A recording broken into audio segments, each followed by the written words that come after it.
whisper it, but has the Labour Party done something maybe a tiny little bit sensible? Beneath the headlines, been talking a lot about the King's Speech, or there's some planning reforms and things like that.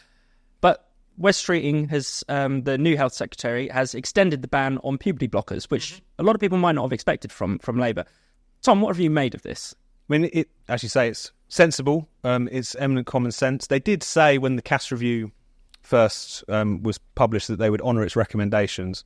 Obviously, puberty blockers had already been banned in the NHS prior to the final report coming out.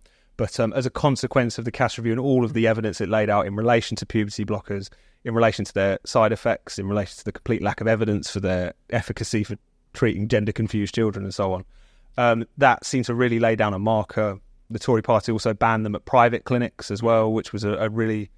Well, not only was a loophole, but there's also a lot of dodgy clinics who were operating on that basis. So to see them continue that is welcome. It is worth saying that of all the Labour front bench, I think Wes Streeting has been the most openly sort of gender critical. You're grading on a curve there, but still I think he's been quite outspoken. And, it's as ever, it's kind of giving with one hand and taking away with the other. In the King's Speech, we've also seen legislation talked about a trans-inclusive conversion therapy ban with some carve-outs, but nevertheless that could still be a big problem if you're looking to protect confused youngsters from this sort of ideology. But it is worth praising. I just think it's fascinating that the one praiseworthy thing they've done so far has led to Wes Streeting in particular being referred to as a self-hating gay man and a child killer. Yeah. So it tells you something about the activist set around him and around the Labour Party, that the one good thing they've done so far makes him tantamount to some sort of murderer. Yeah, and tellingly. It is fascinating to see people on who consider themselves to be on the left essentially calling for completely unregulated use of pharma, experimental drugs to children, depending on just on the basis that they want them, and that's fine.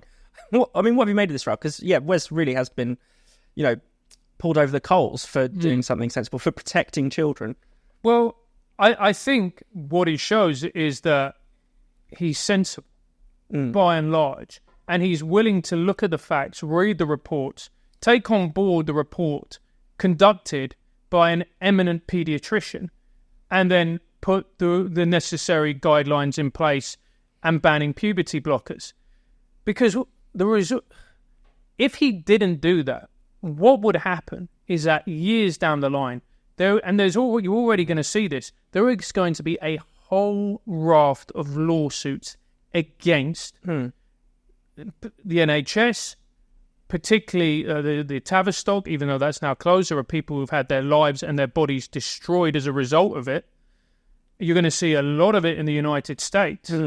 So what he did was actually very smart and very intelligent. And one of the things that I'm really grateful for about this country is that when you go to the US, that is a left versus right issue. Yeah. Mm-hmm. And that is so toxic. It's so toxic, and they have made it toxic. Both figures on the left and the right, may I say, have made it toxic.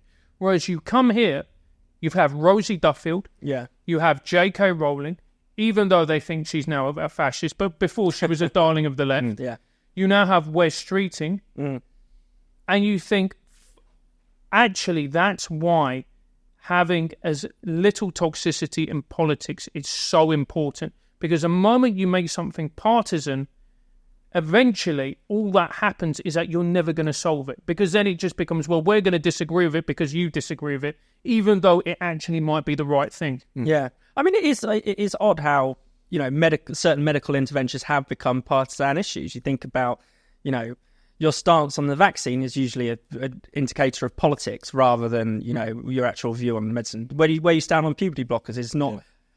Certainly for the people who are in favour of them, that's not because they have a good reading of the actual pharmacology. It's because... Or any of the evidence whatsoever. Because even those hateful people oppose them, therefore I must be in favour of them. Absolutely, because even this, he's killing trans kids by doing this, is based on a complete fallacy. So the claim that has been made in a kind of horrendous form of emotional blackmail, often uttered to, parents while trying to work out what to do with their child who's going through some serious distress, is that you have to affirm them, you have to get them on the puberty blockers, you have to put them on the pathway to cross-sex hormones and all the rest of it, because do you want a trans kid or a dead kid, because they're going to commit suicide. It's also in the Cass Review, there is no evidence whatsoever to support that claim.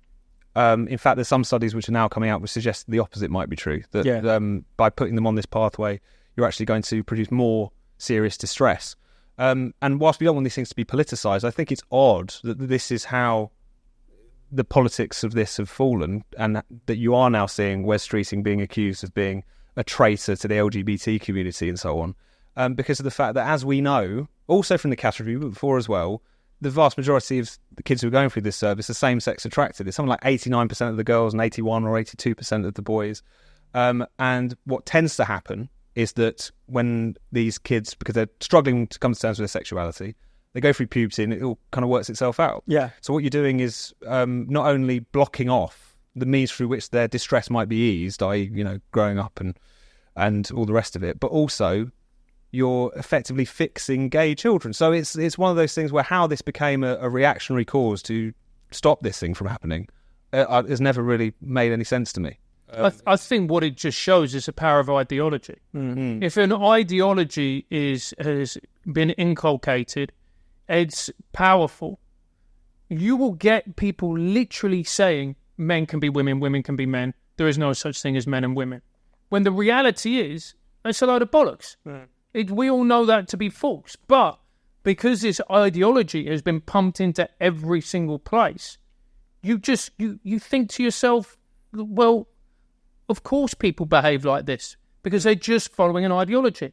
But you look at, you go into, there's a very prestigious scientific institute that I'm not going to name where there's a trans flag there. And you go, well, you either believe in science or you fucking don't. Yeah. Which one is it? You either believe men can be women, women can be men, or, men have willies, girls have foo-foos. What are you gonna pick? And that's the debate solved right there.